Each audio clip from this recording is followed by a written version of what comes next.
I'll never go back to zero. And if I go back to zero, I'll jump fast away from it because I thought I was a prisoner of my situation. If you don't have the right people in the right spot on the bus, your business is gonna fail. If you talk culture, climate, and change, when people leave, are they changed from how you operated? I think you're having success because there's kind of three things that I always talk about in recruiting, with families, with businesses, with people. When we write these goals down and you look at my vision board and all this stuff, like, this dude's crazy. I think relationships are the most important thing in life. So our next guest here is a good friend. I've known him since second, third grade, but he has definitely made an impact in our community.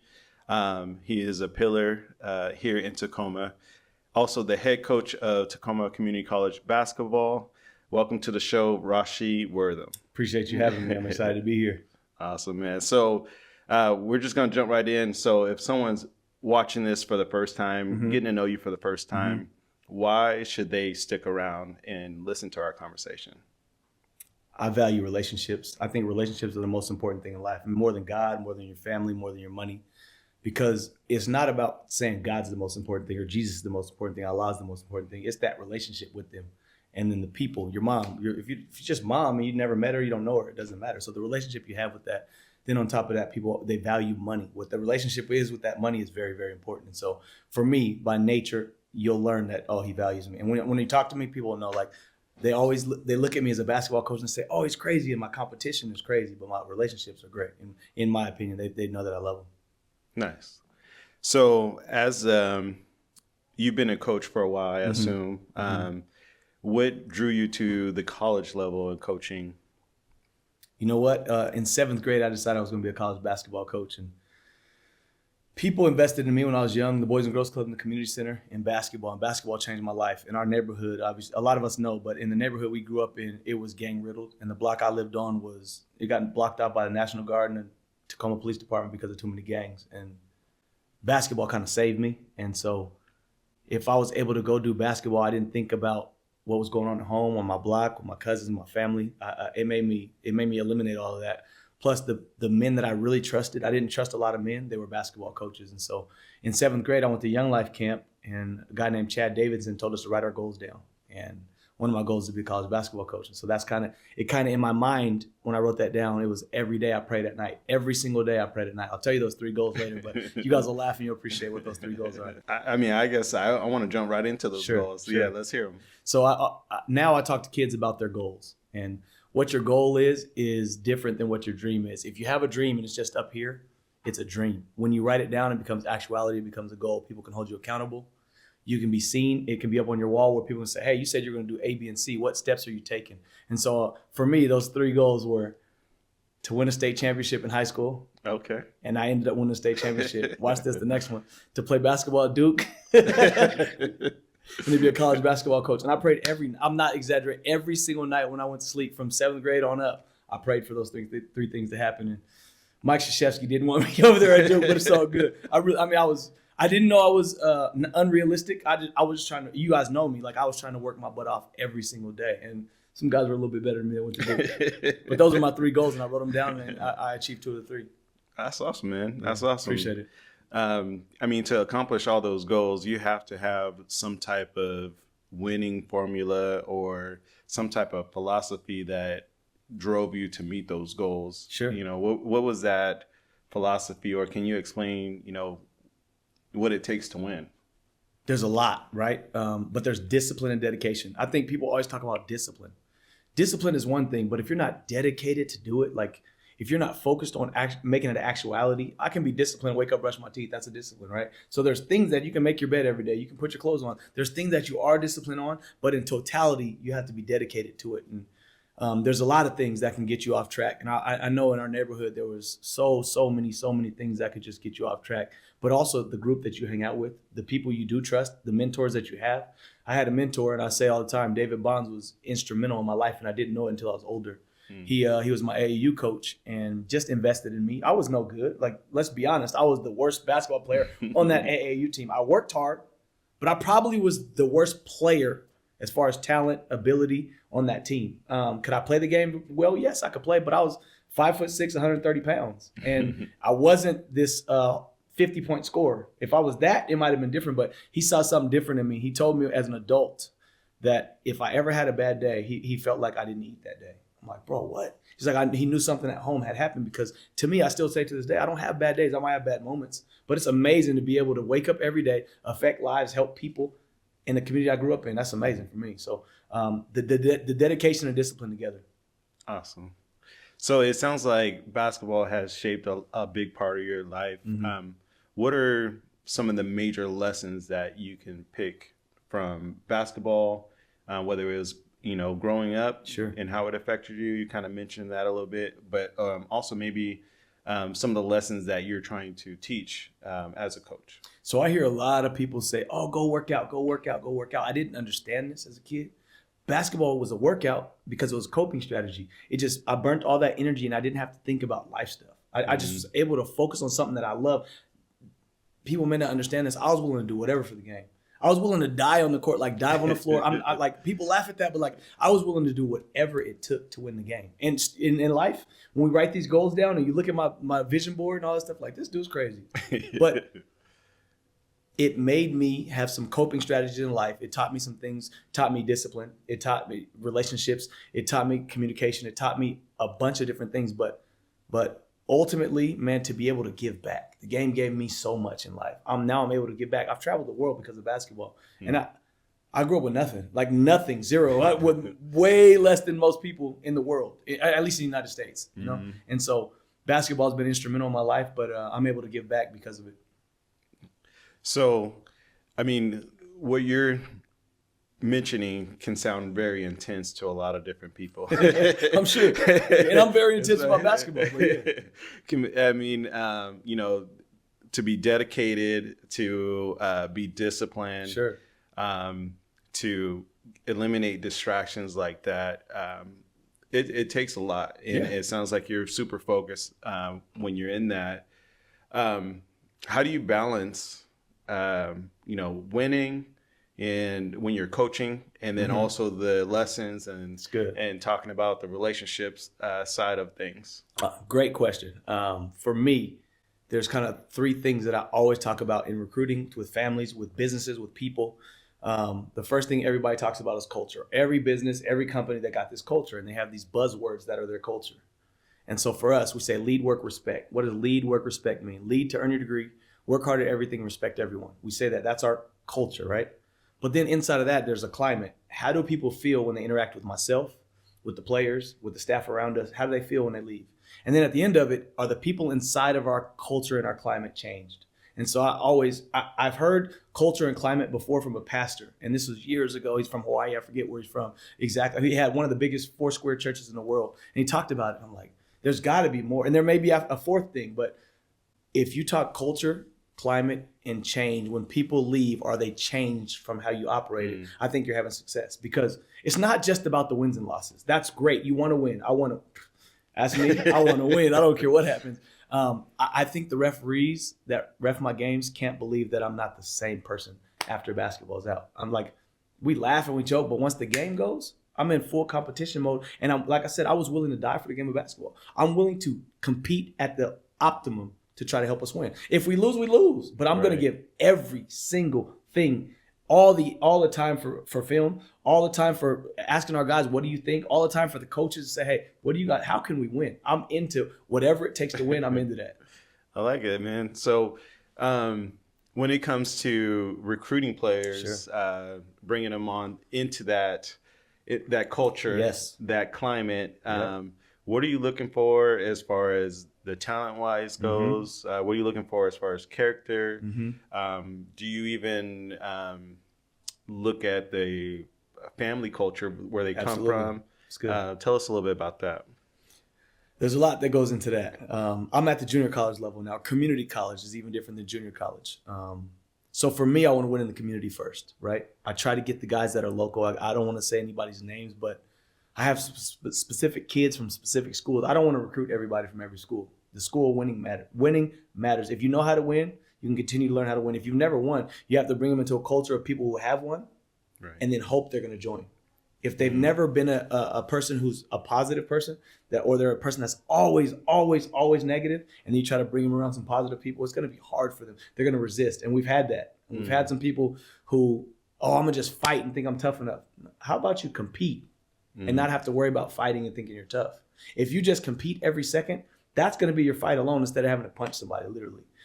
We brought that into our team and thought he would change, and he didn't change. And the kid was very, very, very talented. And so I think looking at the schools he's been to, everyone's like, oh, he's talented, I could change him. If they're not willing to change, they're not going to change. But what I tell the parents is talk about our culture, our climate, our change, and show them what's happened. Show them we got a 3.16 GPA last quarter, which is pretty good. But our highest GPA was 2 springs ago. We got a 3.33. I'm trying to beat that. And our guys are like, you don't think we did good? No, we did good. Let's beat what we've been. Right? And so I just try to push the envelope with the families and say, hey, this is who we are. A lot of people in the community know me, so ask about me, not to be arrogant. Ask how I am. Ask the other people, because I can tell you anything. You can sell a dream to somebody. Right. That's why salesmen are really good. But ask the people around them. That's how you secure what you want to hear. Like they're going to tell you whatever they want to hear. And then when you see our buzz statements, our buzzwords, and you look at the internet and it's there, and then you feel how the climate is, and then you find out that your kid has actually changed, you'll be like, oh, they didn't lie to me. It's important. Right. So I really love that. I've actually heard that some schools actually will contact like the cafeteria staff. Sure. And is that the length that you go when I was coaching at the Division I level, I wouldn't call them. I would talk to the counselors, and I would tell the counselors, hey, give me another name in the school that I should contact. And they may say, hey, talk to this teacher, talk to this principal, so I didn't go down to talk to the lunch lady, quote unquote. But I would always talk to the counselor, because counselors usually help them get their stuff done for college, right? So then they have a real relationship. But then give me one more name inside the school that would know this kid. And sometimes it goes to a class, and sometimes I say, you know what? I know a middle school teacher that was like, what? That was really influential in getting him here, right? And so for me, I like to talk to the AAU coaches a lot, because the AA, to me, I grew up and my AAU coach was ginormous in my life, right? The AAU coaches do stuff beyond the high school coaches, because the high school coaches, there's rules and regulations that you can and cannot do. You're not supposed to drive them home, right? You're not supposed to be able to buy them food, or you're not supposed to be able to buy them shoes. And all. The AAU coaches just do it. Like, those are the coaches, in my opinion, that love basketball. They lose money. They're not, I mean, most of them are just, here, you need help? I got you. You need help? I got you. Now, there's some that are getting money and getting these things and getting status off of it, but the ones that love basketball are these 3rd, 4th, 5th, 6th, 8th grade coaches that are coaching AAU that are losing money, and their wives are like, man, you just paid such and such for such. Like, he didn't have nothing. What am I supposed to do? So I like to talk to the AAU coaches, because they're really dove into those kids' lives, in my opinion. Definitely. So in the game of basketball itself, it's fast paced. Sure. In coaching and recruiting, there's a lot of things that will go your way, and then there's a lot of things that won't necessarily go your way, and especially in the game of basketball. How do you, I guess, make your adjustments? How do you make those decisions? How do you coach other players to make those adjustments and decisions? Like, what are some of the philosophies around that that you give to your players? You got to have people around you that you trust. I'm able to work with my assistant coach, Turner Cagle, who we grew up with, who is a great thinker in basketball, has been really successful, to ask him his opinion, but also have the leaders on the team and say, hey, man, what do you guys think? We'll call timeout. I'll talk to our coaches for about 10 or 15 seconds. Tell me what you think. What happened in this last run? They'll write stuff down. They'll tell me. Then I'll go in the meeting with the players. Hey, what can we score a basket on? And someone will just be, coach, I don't know. Because I can look at my sheet and pick a play, but doesn't mean they have the feel for that. But this is a life skill. In business, if you don't have the right people in the right spot on the bus, your business is going to fail. You got to have the right people in business, in life, at home. If you're not operating your home the right way, then your home's going to fail, right? And so there's things that correlate from basketball to life. And I try to explain that to the guys, like, listen, if you're not on time, if you're not working hard, if you're not being progressive with your thought in the business, in the basketball, in the work, you're going to fail. This is a life skill. So I try to make sure I have the people around me. I don't have all the answers. They picked me to have the answers. They say, hey, you're the head coach. Now I am supposed to have all the answers. But I have assistant coaches David Brown and Conley Jackson, who I say, hey, man, what do you guys think? Because right now I'm stuck. Right. And be a realist about not having every single answer. Right. Sometimes the players know better than the coaches because they have the feel of what's going on in the game. Right. That's So what I got from that is definitely have to have trust. You talked about relationships. Sure. And having other leaders. Yeah, I don't think absolutely. I've heard that from a guest before, so I definitely like that. Let me interject as well. Yeah. A mentor is ginormous. A Okay. mentor, we could be peer-to-peer mentors, or you can be above me. I can be mentoring you, and you can still give me game. You can still teach me how to operate, and I can still get an aha moment to be successful later. But I think we get to this point, oh, I'm the head coach, I need to make all the decisions. I'm the CEO, I need to make all these decisions. Yes, you have to make decisions, but make educated decisions with the people around you, because if you go and just say, hey, I think we should do it this way, and the whole bus is driving that way, you're going to lose. So I try to make sure that the people, this is research, the janitors know more than what the CEO knows typically, because he's in it every day. He's hearing it. She's hearing it, understanding what's going on. The CEO thinks they know because they've done all this education, they've done all this work. But just ask everybody to see if you can be successful. To me, that's what it's about. I don't care how we win. I just want to win. Right. There's one thing that you mentioned in that is going in the right direction. Sure. And I think that is one of the reasons why most companies win, most basketball teams win, is everyone's moving in that one direction. What is your vision, or what is the direction overall that you want to make sure that your players that you have now and the players that in the future that you have, where do you want them to go, and where's the destination for them? You might laugh at this, but I always tell our guys in recruiting, you don't come to TCC just to be part of TCC. We got the most NWAACC championships. You come here to be a champion. I was lucky enough to play on a championship team here. They have had very successful coaches here, but people come win championships and they get beyond. We lost in the championship game in overtime last year, and it drives me every day. But when you come to TCC, there's a legacy and a prestige about being at Tacoma, and everybody wants to beat you. And so I'm not trying to be arrogant. I'm really, really not. I'm lucky to be the head coach at Tacoma Community College. I'm from here. I played here. We won a championship here. But I tell those guys, man, you come here and you figure out how to operate within this group, because we're planning on winning a championship and helping you get scholarships beyond, help you be a good person. It's real. I say that to every family. And when the parents leave, when the kids leave, they're like, man, you told my son the truth.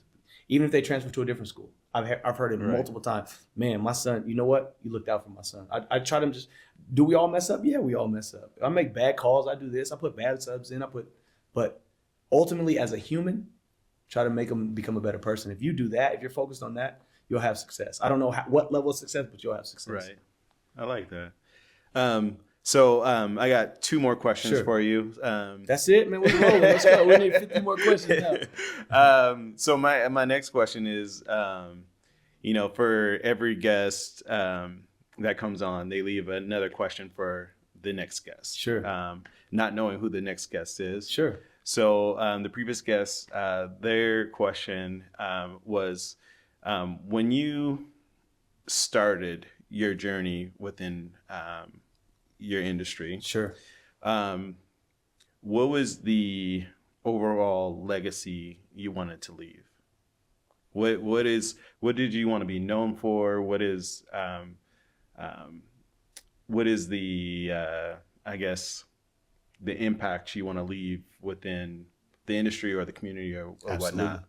So the thing that I want to leave the most in every situation I was in, I coached at Eastern Washington, I coached at Oregon State, I coached at the University of Montana, and now I'm the head coach at Tacoma Community College. I want to be the coach that leaves the biggest impact in the community where he was. Whatever community I went to, I did stuff with the Boys and Girls Club, I did stuff with the schools, I did stuff in the community.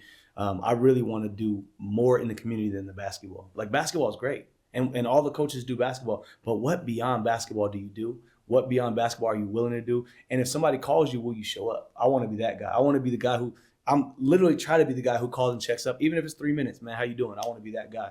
I want to have real lasting relationships, but basketball is just basketball. I hate to say it like that. It's bigger than people always say, oh, it's bigger than basketball. It is. His life is way bigger than basketball. Basketball can just take you a lot of places and teach you a lot of things. But when you learn those things from somebody, from that situation, go apply it. I want to be that. Definitely. I definitely think you are a pillar in Tacoma. Appreciate that. We appreciate that as well, man. The other question would be, what is the question you want to leave for the next guest? I knew you were going to do that to me. That's crazy, right? It has to be about their business. It could be any question. It could be personally. It could be. As an adult, what would you tell your 12-year-old self to do again and not to do? because my son's 12 years old right now, and he's in a limbo because he's got high school ahead of him, and he's got all those years right behind him for elementary and middle school. And so, what would you tell yourself to do and not do at 12 years old? At 12 years old. Yeah. Why that age? Because my son's 12 now, and so he's got 5 years of high school left, and he's got 6 years that he's passed already. So just kind of right in the middle. What would be your advice to if I was 12 years old? Little Rachi, the kid with the little tail. don't do in that. the box. Don't tell everybody I had the curly box, the fresh lineup. You know what I mean? The taper fade and the rat tail. Don't tell nobody. No, hey, it's gonna be okay because I thought I was a prisoner of my situation. I didn't understand why fair is fair. Like, oh, that's not fair. Oh, this is fair. That's not fair. No, life's not fair. It's not fair that LeBron James is LeBron James. God didn't bless me with that, but it is fair. God gave you other talents than LeBron James has, but also to not worry about not having money, to not worry about not having clothes, not like that just makes you better. So whatever happens for the good. People may not be able to see that. All you have to do is make it good. And I was really, really, really down and out about how we grew up when I was a kid. Like, bro, why are we so broke? Like, and I love my mom to death. She tried her butt off. My grandpa really, really helped us. My grandma helped us. We had less, so it drove me to be better. The other thing is that education matters, man. If you go out and educate yourself in business, you go out and educate yourself academically, in social life, you can be successful. It doesn't matter. There's no limit on who you can be. Like, people put those limits. Oh, he's from such and such. He should be dead. No, he shouldn't. You know what he should be? He should be resilient because he had that. We don't have that mindset. Oh, well, the statistics say. Beat the statistics. That's it. I don't care what happens to me. You're like, oh, Ross, she's crazy. I'm not crazy. I'm serious about this. I don't care what happens to me. I'm going to be overachieving in every situation because I know where I came from. I'll never go back to zero. And if I go back to zero, I'll jump fast away from it because those are life lessons that I learned. Man, to not have lights, to not have food, to not be able to cook food or plumbing, you just figure other things out. You figure out how to be successful. So 12-year-old Rachi was in a mindset of, I don't know what to do, but I'm going to do it. Yeah. If I can sum up our relationship and what I know about you, I would say you're resilient, man. Appreciate that. I appreciate you coming on the show, man. Yeah, I appreciate you having me. Thanks, Rachi. Hey, man, we need like 500 more minutes. It's good, man. I'm proud of you. This is big time, and it's been amazing for me to watch you as a businessman to grow and be able to lead leaders because I know your personality, I know your demeanor, I know what you think, how you operate, and you want people to win. So this is dope. Keep it up. All right, thanks, man. Appreciate it. It's real. No fake, right? Cool, man. That's it. Man, come on, man. Come on, man. Carrie, he's like, keep it going. No, this is good. Because to me, it's just comfortable. Like we can just have conversations. If I had to sit here and look at this camera the whole time, it's not. It's not real for me. No, that's a lot, man. Like hearing the way you describe certain things, like there's a lot of different things I picked up. The resilient thing, being resilient, mentor. You mentioned it's important, bro. Yeah. It's important. I'm in a book. I forget the name of the book. I can send it to you. This guy wrote a book. He's a PhD. His name's Bharat Mohan from San Diego, and he worked for the Clippers, and he did some statistics for them, and he's a PhD in stats, and he did a mentoring book. He has the value of mentoring. People put a value on the dollars that they can make because of the mentor. Oh. Bro, my mentor told me to not get in trouble. What are you talking about? Every other person said that their mentor helped them get money. Bonds told me how to not get in trouble, bro. What to not do. It was just different. I had a different life than most because I could have, every night I could have had it. And what I know you guys know because you guys were around it, but like, any night I could have been on the street, I could have been gangbanging, I could have been, hustling, I could have had guns, whatever I wanted to do every night. And I love my mom to death. My mom wanted us to do well. She told us to do good in school, and she actually made us do good in school. But, the daytime was loose. Our block was crazy. Our block was, and I didn't know. I knew, but because it was my life. But looking back, it was different. It's different, yeah. Let's go back to high school where, let's talk about your experience at Foss and winning a state championship. What was the dynamic of the team? what was the I guess the coach? I don't even remember who the John coach Ruby, was. yeah. What was his philosophy? Did that impact you as a coach? Yeah, talk about that a little bit. So before I go talking about Foss, in middle school, I went to Mason Middle School, and that's the best decision my mom ever made for me. She sent me to Mason. From the hilltop, we caught a bus to the north end of Tacoma and just taught me a different lifestyle. I was supposed to go to Jason Lee. Everybody in my family went to Jason Lee. But she's like, nah, you're not, because this is where dudes join the gang. That's literally what happened. And so I went to Mason, and from Mason, I was in a band. She tried to get me to go to Bellarmine for a band scholarship. I said, Mom, that's not what I'm interested in. You made me go to Mason. I want to go to Foss, where all the Hilltop kids are going. So really, our Boys and Girls Club and People Center kids all went to Foss to play basketball together. And there was more. I'm not going to throw anybody's name. Except for me. I mean, you're ahead of us already. So you went to Bellarmine Prep, respect. My niece just went to Bellarmine Prep a year ago, and she loved it, and it was great for our family. And I got a kid on my team from Bellarmine Prep, so I love my Bellarmine Prep folks. And then I have to do this. One of your high school teammates, Brendan Merritt, was my college teammate, rest in peace, and so I have to do that. So we went to Foss, and it was a neighborhood thing for me. Like, all the Hilltop kids are going to Foss. I'm going to Foss too. Right. So then I look at these other schools, and the dynamic, it was about neighborhood, in my opinion. The East Side kids went to Lincoln. I just wasn't going to Lincoln because of that. The North End kids went to Stadium or Wilson. Mm-hmm. And for me, the Hilltop kids did split between Foss and Stadium, but I was going to Foss. It's just all my guys went to Foss. So we went to Foss as freshmen, and where our team was really bad. Sophomore year, really bad. Our junior year, we were okay. We were like 13-8, and we made a district game. And then my senior year, in the summer, we played so many games, and we won every game but one. We lost to Rainier Beach in a Seattle U Summer League. Shout out to the Rainier Beach guys. But then it drove us. Like, this is how crazy I am. I'm like, bro, we could be the number one team in the country. Like, that's really what I was on. Like, we won all these games. We lost to Rainier Beach, which was super good.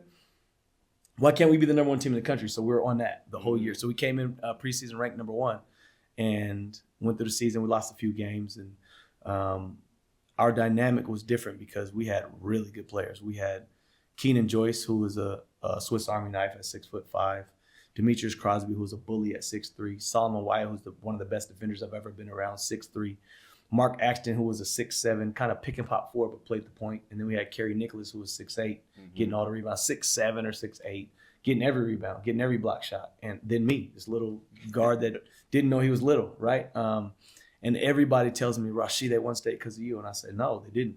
We had a heck of a team.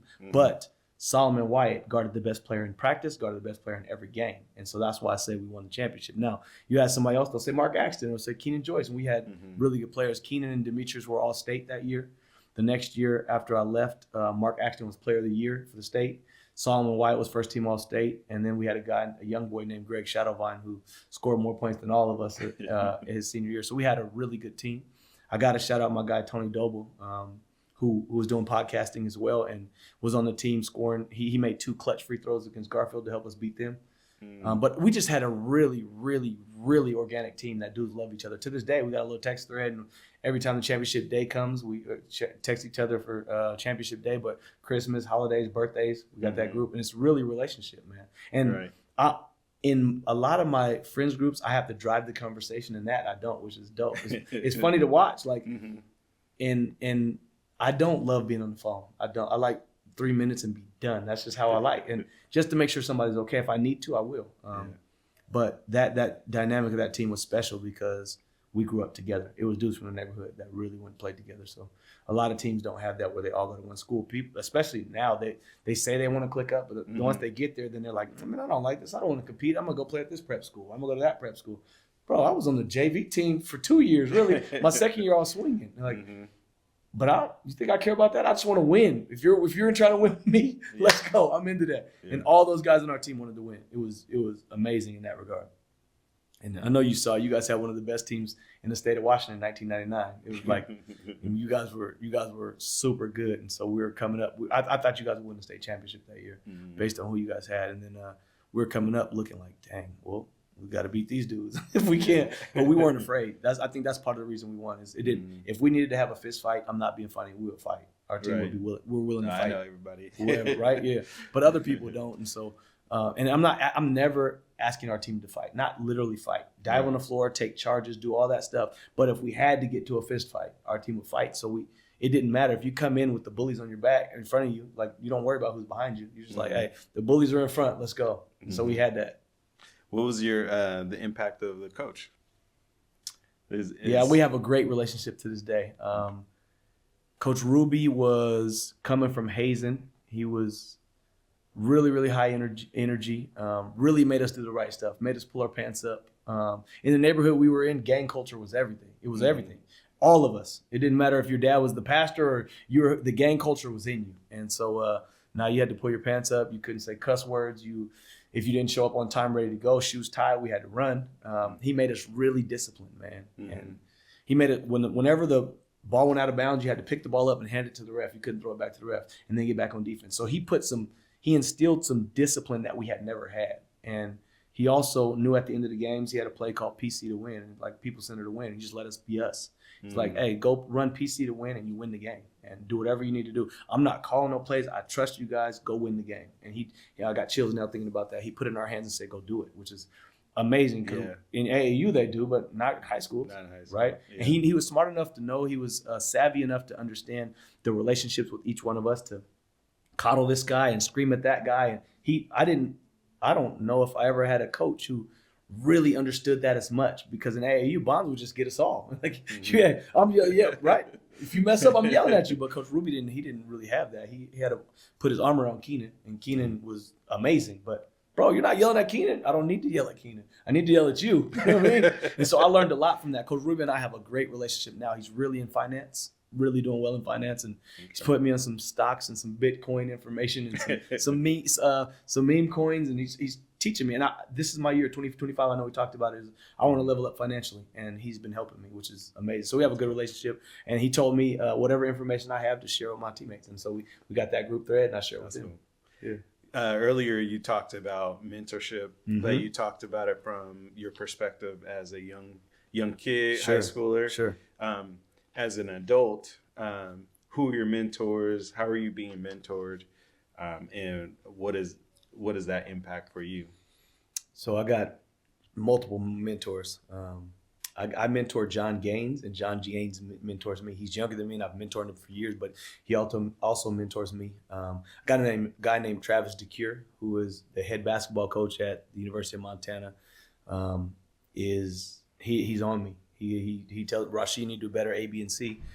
David Bonds is still my mentor. He's still a big mentor of mine, but I look at who I'm mentoring now, and I'll leave those kids. I'll leave their names out for now, but I want to do a job mentoring these people because somebody did it for me. And there's other people. I mean, John Ruby, finance. He's helped me. Tony Doble, finance. Like there's people. I got a bunch of them. I think you should have a bunch because people are mentoring you in different areas of your life, and they know different things in life, and so they can help you be more well-rounded. But I've been really, really, really blessed with being able to mentor my son. Like, man, I didn't have that growing up. My dad, I tell you guys all the time, your dad was good to me, and Keenan's dad was good to me, and you guys are lucky to be able to have the dad you had, because regardless if he's in your home or out of your home, if he's in your life as a man, you get to learn different things. And so I'm able to mentor my son and talk to him and tell him I love him 50 times a day and make sure he says it back, because my dad was away from us and had a heart attack and a stroke. Now he's back in Tacoma,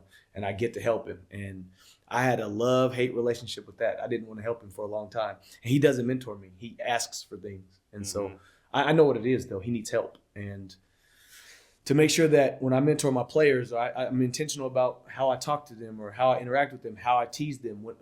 I got a lot of respect for the relationship, because it matters, man.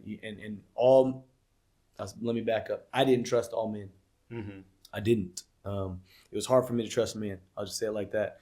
But a mentor matters. Okay. A mentor matters.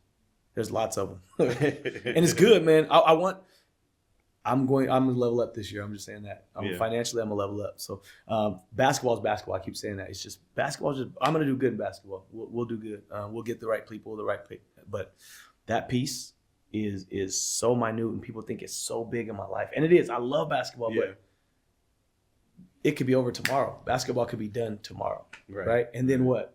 you still got to live your life. So Yeah. mentors are important. I have mentors in basketball and in life. So Yeah. excited. How about yourself? Who's your biggest mentor? Man, I think I'm more like you, where I gain a lot of mentorship from a lot of different people. Mm-hmm. And it depends on the area Sure. that I'm focusing No on. doubt. Yeah. So I have you on the podcast because you are one of my mentors. Appreciate it. I look up to you. I love what you're creating within the basketball community and your impact with the younger kids. So Thanks. I always value when we talk and communicate. And, you know, I have others in business that I talk to as Sure. well. But yeah, I definitely think having a mentor is crucial. Well, I'm your mentor. I'm gonna throw this back, man. I'm gonna go back to the neighborhood where you got my first bike stolen. Me, you and Carrie went to the store and we were idiots and left our bikes outside. My bike and Carrie's bike ended up gone, and yours was still there. Got to hide it behind the bush. Yeah, man, it's crazy. And the neighborhood was different, bro. I don't know why we thought we can get away with that. We was only in it for like 1 minute. 1 minute. And bro, it was gone. I remember we put them up on a kickstand. Yeah. It was like, what? Crazy, but that's the neighborhood we were in. I don't know why we thought we were different. 1 minute and the bikes were gone. I was so sad. Yeah. So, I'm blaming it on you. Appreciate you guys, man. Well, yeah, man. This is amazing. This is amazing. Keep this up, man. And we got to get some more people in here. I got an idea about who. Yeah, tell me who you want the next guest to be. I spoke about him a little bit. Tony Doble. He may not be able to be here physically because he lives in Arizona now, but he's into finance and he's actually doing his own social media movements about talking to people about finance and asking them what their biggest goals are and what's stopping you from getting there. And he's somebody that understands dollars in some regard. He understands retirement specifically, but is willing to learn about everything. And so I think he'd be great for you. All right, I'm going to hit you up, Tony. All right, Tony Doble, they're coming for you. You guys will be great for each other. That's dope, man. Oh, my God. Appreciate it, man. No, it's good.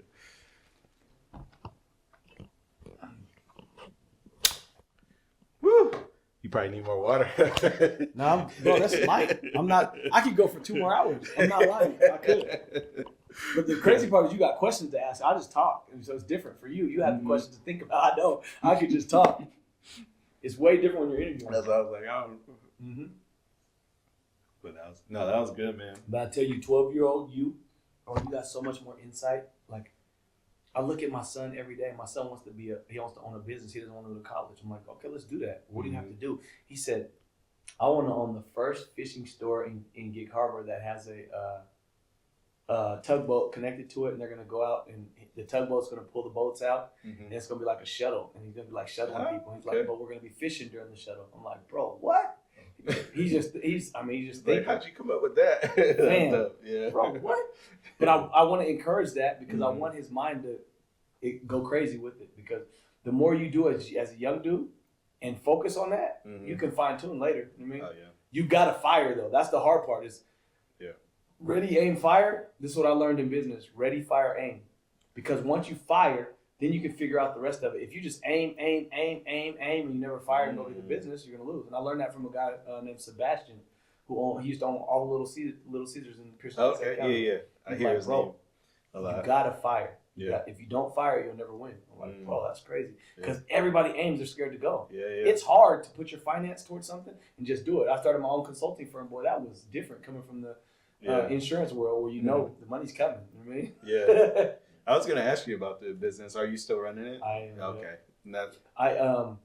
It's just not. I don't know how to scale it. I don't know how to scale it, and so what I know I can do is do sales. I know I can do sales, and so if I got one of those if I went and taken one of those high-end jobs, I got offered so many high-end jobs doing sales jobs, working from home. I could make $15,000 to $30,000 a month, but at what cost? How much time are they taking? They say, hey, you only got 4 calls a day. Am I really only doing 4 calls a day? Can I not be with my son? You're going to have to go to dinners. You're going to have to do a lot. Yeah. It's like pharmaceutical sales. I'm not doing pharmaceutical. So they're selling products. So, for example, they'll sell like a love package, like marriage counseling, or they'll sell wealth management packages, or they'll sell gym memberships and stuff. There's just different packages that you'll sell online. And the one is business to business. They'll sell wealth management packets. And so, for example, if you own an Amazon store, we'll come in and sit with all your employees and we'll teach them how to do finance. We'll teach them how to do retirement. So you sell those packages and the company will do it. But I don't know, for example, which one I would go to. But I just listened to them. They're like, bro, they were excited about having me. I'm like, it doesn't sound like I should jump into this right now. And they were pushing fast. If somebody's trying to move quick, I'm slowing down. Yeah.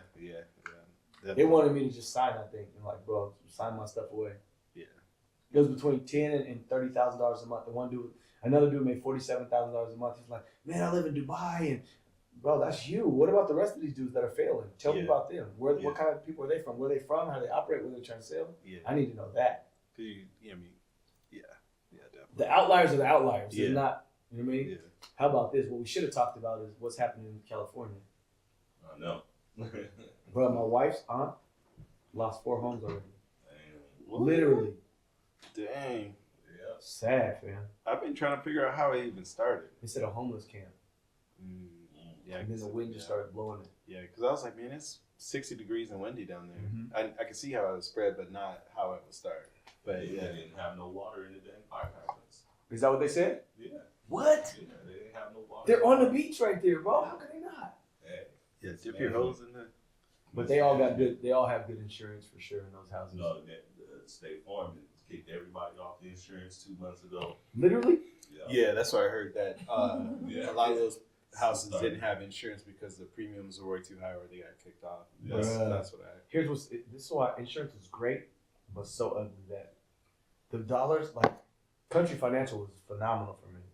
They looked out for me. They charge a premium, which is really good. But if you die, they're paying you in less than 5 days. Your family, they're paying. But I learned, man, that your insurance doesn't have to be what it is. Like you can just go online and Google up an insurance company and you're insured, bro. You're just paying them every month. People are, well, how can you get paid? You read the reviews, you read what's happened, and if that's not a reputable company, don't go with them. Right. But what's the difference? I heard there's an online company now that's selling homes, like not getting home but doing mortgages. Own My Own or something like that. You heard about this? There's a few on both sides, selling homes and mortgages. So the mortgages, there's an online. They're like, bro, if you're going through this mortgage company, they're saying use Chase. I saw it on Instagram. So like use Chase because you're already Chase member. What's the difference? Because I'm turning this off, Gary. Really. I know. That's what I was like. I was like.